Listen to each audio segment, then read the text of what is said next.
So hello everyone, welcome back to our YouTube channel IN Class. You can say in class. तो जैसे कि आप लोगों को पता है बोर्ड की डेट शीट आ चुकी है, सही? हाँ. तो आज हमारी क्लास जो है that is related to accountancy और आज से हम फुल फ्लैश टॉपिक नहीं करेंगे. जैसे कि मेरे को कमेंट बॉक्स में बहुत सारे स्टूडेंट्स ने कहा कि सर अभी फुल टॉपिक्स की ज़रूरत नहीं है, आप सिर्फ उन टॉपिक्स पे वीडियो बनाइए that are important for board exams. तो हम आज से वही टॉपिक्स करेंगे that are important for board exams है और उनके बहुत सारी टिप्स एंड ट्रिक्स करेंगे ताकि आप इजीली उन टॉपिक्स को अच्छे से कर सकें. सही. चलो आज पहली टॉपिक से शुरू करते हैं और बहुत ही इंपॉर्टेंट टॉपिक है. सब बच्चों को बहुत प्रॉब्लम आती है और समझ ही नहीं आती कि कैसे इसको लर्न करें. स्कूल्स में बहुत कुछ कहा जाता है बच्चों को कि इसको ऐसे करो वैसे करो. आज इतने इजी वे से कराऊंगा 2 मिनट में सब कुछ याद हो जाएगा.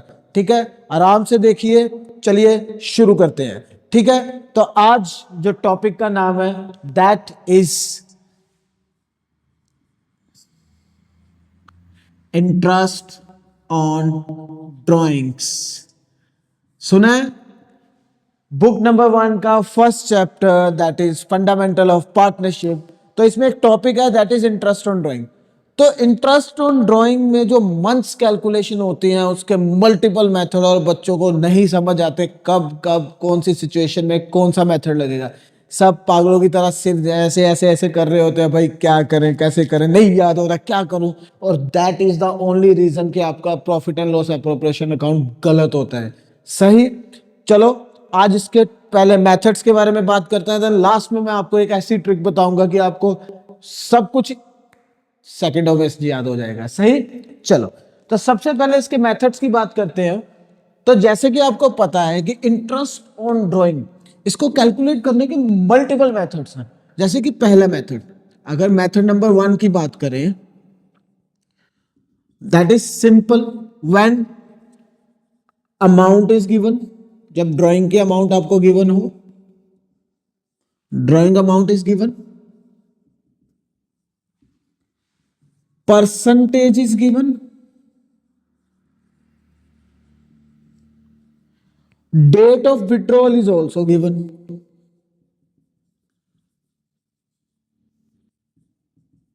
जब ये आपको तीनों चीजें दी जाती हैं that is the simplest way to calculate interest on drawing. मैं सही बात कर रहा हूं. That is the simplest way to calculate interest on drawing. For example क्योंकि सबको इंटरेस्ट तो निकालने आता है. इंटरेस्ट कैसे निकलता है? दैट इज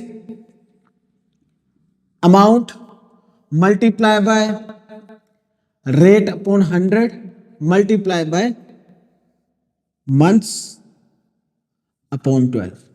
सही. सबने पढ़ा, हजारों बार पढ़ा. इसका क्या है, ये तो सबको आता है. अब इसमें भी जिसको प्रॉब्लम आती है ना तो भाई छोड़ दो, तुमसे ना हो पाएगा. चलो एग्जाम्पल लेते हैं और फटाफट इसको खत्म करते हैं. इसके ऊपर ज्यादा टाइम नहीं वेस्ट करेंगे. तो मान लीजिए for example amount is given that is 10,000 कि आपने पूरे साल में 10,000 रुपए विड्रॉ करवाए थे. And percentage is given 10% per annum. And withdrawal date is also given कि आप लोगों ने इसको 1 अक्टूबर 2024 को विड्रॉ करवाया था. सिंपल. अब इसकी परसेंटेज निकालनी है तो इंटरेस्ट ऑन ड्राइंग कैसे निकलेगा? That is amount 10,000, rate that is 10% and months October till March. Financial year कब क्लोज होता है? मार्च में. तो अक्टूबर टू मार्च कितने मंथ्स बनते हैं? कैलकुलेट कर लो, हमें तो पता ही है कितने होते हैं. That is 6. तो 6/12. तो ये आंसर क्या आएगा? काटो, फटाफट काट दो. That is equal to 500. सही. अब ये मेथड सबको आता है, इसमें किसी को कोई तकलीफ नहीं है. बिल्कुल सही, कोई तकलीफ नहीं है. अब एक और method, method number 2. Method number 2 क्या है कि व्हेन अमाउंट गिवन है, when amount is given, percentage is also given, but date there is no nothing information regarding the date, date के बारे में कोई बात नहीं की हुई, कब विड्रॉ करवा रहे हैं, किस सिचुएशन में विड्रॉ करवा रहे हैं। जैसे आप लोगों ने पता होगा, जो हम अगले मेथड में बात करेंगे, रेगुलरली कुछ नहीं given, nothing is given, date के बारे में कुछ भी नहीं पता। देन हम कैसे कैलकुलेट करते हैं इस सिचुएशन में? देन आगे दो सिचुएशंस आती हैं, इसके आगे दो मेथड्स बनते हैं। वो किसके बेस पे बनते हैं? परसेंटेज के बेस पे। कैसे? कि आइदर कि आपको परसेंटेज के साथ पर एनम दिया है कि नहीं दिया। सही? If per annum with percentage is given, then calculation is different. If per annum with percentage is not given, then calculation is different. मतलब months की calculation different होगी, और कोई calculation नहीं है, starting तो वैसे ही है, that is amount multiply by rate upon 100 multiply by months upon 12। ठीक है, तो अब हम पहला केस करते हैं, case number 1। if per annum is given, अगर with परसेंटेज, अगर आपको परसेंटेज के साथ पर एनम दिया है, तो नाउ एग्जांपल ले लेते हैं।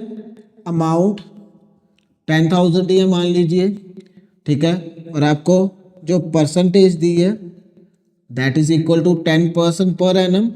डेट कोई गिवन नहीं है, तो in that situation if date is not given but per annum is given with the percentage, in that situation we take months is equal to 6। हम 6 मंथ्स का इंटरेस्ट निकालते हैं। क्यों? Because date is not given और per annum है, जो interest है वो पूरे साल का है, तो we take average of the year. ठीक है, तो हम ईयर की एवरेज लेते हैं, तो हम सिंपल वही लगाएंगे, 10,000 पे 10% लगेगा, पर कितने मंथ्स का लगेगा? 6 मंथ्स का, and answer will be 500 same. सही? बट अब सेकंड मेथड, इफ पर एनम इज नॉट गिवन, याद रखना this is the only scenario जब कुछ होगा इंटरेस्ट ऑफ ड्राइंग में। इफ पर annum is not given with percentage, अगर परसेंटेज के साथ पर एनम नहीं गिवन तो क्या होगा? इफ परसेंटेज के साथ पर एनम नहीं गिवन, तो याद रखो जब भी परसेंटेज के साथ पर एनम ना हो और nothing regarding the date is given, then you have to calculate the interest for full year, क्योंकि आपका जो इंटरेस्ट है that is not for year, क्योंकि पर एनम का मतलब होता है कि इतना इंटरेस्ट पूरे साल का, जितनी देर इस्तेमाल करोगे आपको उतनी देर का ही देना पड़ेगा, साल का मैं 10% लूंगा। सही? पर यहां पे पर एनम ना होने के कारण वो पूरे साल का देना पड़ेगा, चाहे वो 2 दिन के लिए इस्तेमाल करे, चाहे वो 4 दिन के लिए इस्तेमाल करे, you have to pay it for full year. तो इकलौता केस है जिसमें interest on drawing full year का लगता है।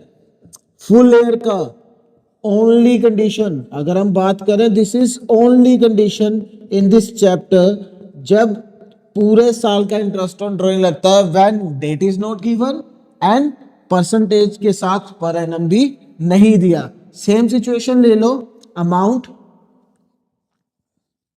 अमाउंट इज 10,000, परसेंटेज इज 10%, तो in that case interest on drawing will be 10,000 के ऊपर, ठीक है, 10,000 के ऊपर कितना लगेगा? That is 10% directly, no months, तो that will be 1,000।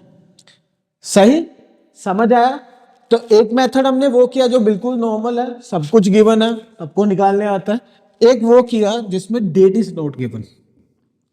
Date is not given, तो उसमें दो केस बन गए कि फिर हमें परसेंटेज देखनी पड़ रही है कि परसेंटेज के साथ क्या है। सही? समझ आया?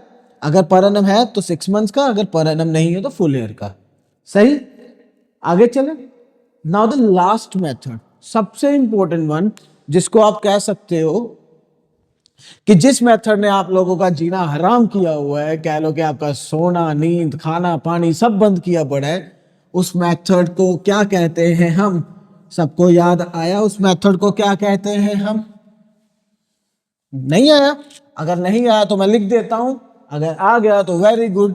That is known as ATP, that is average time period method, average time period method. अब एवरेज टाइम पीरियड मेथड की जरूरत कब पड़ी? जब हम अमाउंट विड्रॉ करवा रहे हैं, परसेंटेज गिवन है, बट यहां पे डेट नहीं, डेट के साथ कंडीशन दी हुई है, कंडीशनल डेट है, दैट इज कंडीशनल डेट है। वो क्या है कि आपको बताया गया होगा, because you are withdrawing the amount on regular basis. जब आप कोई अमाउंट किसी पर्टिकुलर रेगुलर बेसिस पे विड्रॉ करवाते हो तो उस केस में मंथ्स कैसे लगेंगे? जैसे आप लोगों को पता है, आप लोगों ने पढ़ा होगा, बिगिनिंग ऑफ एवरी मंथ, ठीक है, कि हर महीने के बिगिनिंग में वो एक अमाउंट निकालता है। तो सिंपल सी बात है, वो कितनी बार पैसे विड्रॉ करवाएगा? 12 टाइम्स इन अ ईयर, पूरे साल में 12 बार निकालेगा। तो पहले मंथ में 12 मंथ का इंटरेस्ट लगेगा, सेकंड मंथ वाले में 11 का, थर्ड में 10, फिर ऐसे करते करते लास्ट में 1 मंथ का, ठीक है। तो 12 बार कैलकुलेट ना करना पड़े तो हम क्या करते हैं, मंथ्स की एवरेज ले लेते हैं। एवरेज क्या होता है? A number that represent all the numbers, सही है। तो हम मंथ्स की एवरेज ले लेते हैं, हम सब मंथ्स को प्लस करते हैं, divided by number of month 12, और हमें एक एवरेज मिल जाता है कि एवरेजन इतने मंथ्स का इंटरेस्ट लग रहा है, ठीक है। तो जैसे कि बिगिनिंग ऑफ मंथ में आपका यही 3 कंडीशन होती है, beginning of month, middle of month और एंडिंग ऑफ मंथ। या beginning of quarter, middle of quarter, end of quarter, beginning of half yearly, end of half yearly, middle of half yearly, यही 3 condition, ठीक है। और सबने ये पढ़ा है कि जब मंथ होता है तो कितने मंथ्स लगते हैं? बिगिनिंग में 6.5, मिडल में 6 मंथ्स, एंडिंग में 5.5। अगर हम क्वार्टर की बात करें तो बिगिनिंग में 7.5, मिडल में 6, एंड में 4.5। और अगर हम हाफ ईयरली की बात करें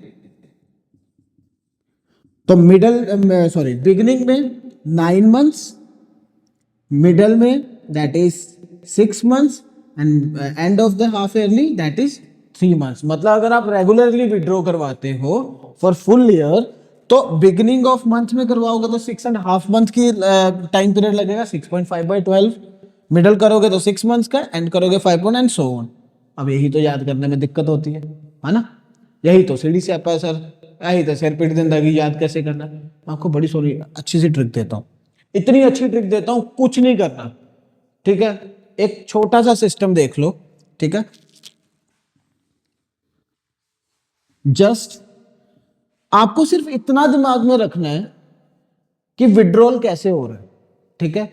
अगर तो फुल ईयर के लिए विड्रॉ हो रहा है तो फुल ईयर में कितने मंथ्स होते हैं? 12, then you will take a 12। अगर 9 मंथ्स रेगुलर विड्रॉ हो रहा है देन यू विल टेक 9। अगर 6 मंथ्स का रेगुलर विड्रॉ हो रहा है तो देन यू विल टेक 6। तो कितना रेगुलर विड्रॉ हो रहा है, कब तक स्टार्टिंग प्लस ईयरली हो रहा है, 6 मंथ 9 मंथ जैसा भी हो रहा है, you will take that number. तो मैं अभी के लिए मैक्सिमम ईयरली होता है तो विल टेक 12। तो आप कॉमनली कहीं सब पे 12 ही लिख लो, जस्ट टेक अ 12। हम बाद में इसको ओरली कर लेंगे, 2 मिनट में हो जाएगा, जस्ट टेक अ 12, ठीक है। तो बिगिनिंग, मिडल और end, just take a 12। Beginning में प्लस होगा, एंडिंग में माइनस होगा। बिगिनिंग ऑलवेज प्लस होगी और एंडिंग ऑलवेज माइनस होगी। कुछ नहीं करना, beginning always plus, ending always minus. और मिडल में कुछ नहीं है, मिडल में हमेशा आपको 0 ही प्लस करना है किसी भी कंडीशन में। अब प्लस क्या करना है, माइनस क्या करना है? सिंपल, अगर आप मंथ के बेसिस पे निकाल रहे हो तो मंथ कितने होते हैं? 1, तो 1। अगर क्वार्टरली निकाल रहे हो तो क्वार्टर कितने होते हैं? एक क्वार्टर में कितने मंथ्स होते हैं? 3, तो 3। अगर हाफ ईयरली निकाल रहे हो तो हाफ ईयरली में कितने मंथ्स होते हैं? 6, तो 6। आपको 12 में यही करना है, बिगिनिंग में प्लस, एंडिंग में माइनस, मिडल में कुछ नहीं करना। और एवरेज मेथड है तो डिवाइडेड बाय 2। अब फटाफट करते हैं बिगिनिंग ऑफ मंथ, ठीक है। अब पहले मंथ की बात करते हैं, बिगिनिंग ऑफ मंथ। तो 12 लो, बिगिनिंग ऑफ मंथ प्लस होगा, मंथ है तो एक ही प्लस होगा, डिवाइड बाय 2 दैट इज 6.5।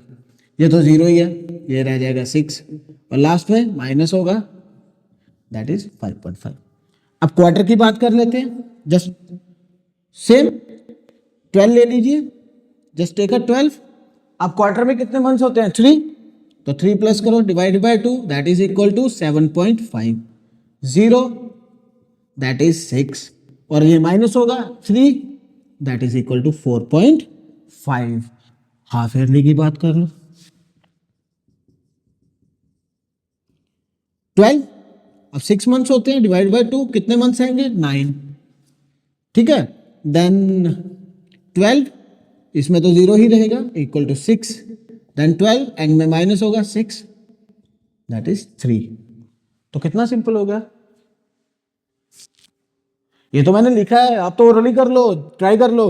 अगर मैं कहूं I am withdrawing a particular amount beginning of every quarter, तो विल टेक अ 12, उसमें प्लस करेंगे कितने, क्वार्टर में कितने मंथ होते हैं 3, तो 12 plus 3 15 divide by 2 that is 7.5 हो गया।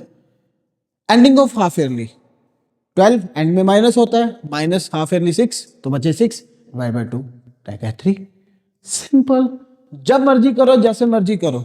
अगर उसने रेगुलरली विड्रॉ कराया ईयरली तो हम नंबर 12 लेते हैं। कभी कभी क्वेश्चन आता है कि उसने सिर्फ 9 मंथ्स का विड्रॉ करवाया, तो जस्ट रेगुलरली 9 मंथ्स था तो 12 की जगह 9 हो जाएगा, बाकी सब सेम रहेगा, beginning plus ending minus, 6 month और 6 ले लेना। सही, एग्जाम्पल ले लेते हैं। फॉर एग्जाम्पल के लिए यहां पे कर लेते हैं, चलो यहां पे कर लेते हैं, सॉरी। अमाउंट वो विड्रॉ करवा रहा है 1000 पर मंथ, ठीक है।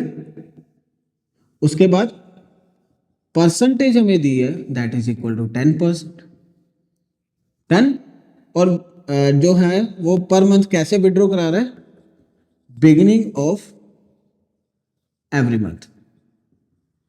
तो इन दैट सिनेरियो हम क्या करेंगे, अब बिगिनिंग ऑफ एवरी मंथ है, अब इसको याद करने की आपको जरूरत ही नहीं है। क्या करेंगे, अमाउंट कितने लेंगे 1000, और नहीं, यही गलती करोगे आप लोग, मेरे को पता है आप लोग सब यही गलती करोगे। भाई 1000 पर मंथ है, कितने निकाले उसने, अगर 9 मंथ्स का निकाल रहा है तो 9 से मल्टीप्लाई करेंगे, अगर 12 का निकाल रहा है तो 12 से, ठीक है। क्वार्टर कितने होते हैं 4, तो क्वार्टर में 12 से मत मल्टीप्लाई कर देना, उसमें 4 बार ही निकालेगा तो 4 से ही करना। तो 1000 मल्टीप्लाई बाय 12, 12,000 आ गया, उसके ऊपर रेट मल्टीप्लाई बाय कितने मंथ्स लगेंगे, बिगिनिंग ऑफ एवरी मंथ, तो 12 beginning plus 1 13 divide by 2 that is 6.5। लो जी हो गया, कितना मुश्किल था भाई।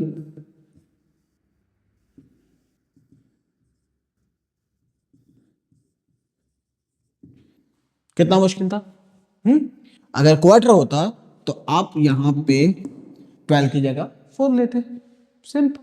हाफ ईयरली होता तो 2 लेते, ठीक। तो मैं आपको एक क्वेश्चन दे रहा हूं, आप ट्राई करना और मेरे को कमेंट में ना इसका आंसर जरूर देना, ठीक है। तो मैं आपको अमाउंट दे रहा हूं कि अमाउंट है 4000 per quarter, percentage is equal to 10% ही ले लो, और आपको ये बताया end of each quarter regularly, ये आपका क्वेश्चन, ठीक है। तो ये आप करके मेरे को कमेंट में बताओगे। अब कितना सिंपल हो गया देखो, अभी मंथ्स की टेंशन है किसी को नहीं, just take a 12 beginning plus ending minus, और मिडल में कुछ भी नहीं और 2 से डिवाइड करना है। तो फिर ट्राई कर लो, मंथ तो 1, क्वार्टर तो 3 मंथ्स होते हैं, हाफ ईयरली 6 हो गया। तो दिस इज द मेथड जो आपको सबसे ज्यादा मुश्किल लगता था, हमने उसको मजाक बना दिया, अभी याद करने की जरूरत बिल्कुल नहीं है, ठीक है। तो हमने आज 3 मेथड्स किए। पहला simplest, when everything is given put in the value find out. Second, when date is not given, तो 2 केस पढ़े, परसेंटेज के साथ पर एनम है कि नहीं है, ठीक है। अगर है तो 6 मंथ्स लगेंगे, अगर नहीं है तो फुल ईयर लगेगा। And last one that is average time period method. तो इसमें हमने पीरियड्स लर्न करने की जरूरत ही नहीं है, हमने उसका सिस्टम ही पढ़ लिया कि एक ट्रिक ही पढ़ ली कि वो पीरियड्स कैसे कैलकुलेट होंगे। सही, चलो आज के लिए हम इतना ही रखते हैं। This is all about tips and tricks of interest on drawing. अगर कुछ भी डिफिकल्टी हो, do let me know in the comments, और इस क्वेश्चन को जरूर सॉल्व करके बताना। Will see you again in the next batch. And also sorry and also, जैसे कि आपको पता है कि कंपेटिटिव की क्लासेस भी शुरू हो चुकी है, आप लोग निधि मैम से मिल ही चुके होंगे एंड उनकी पहली स्पीड मैथ की क्लास आ चुकी है। You can go and watch, the link will be in the description and video last में आपको आई बटन में मिल ही जाएगी।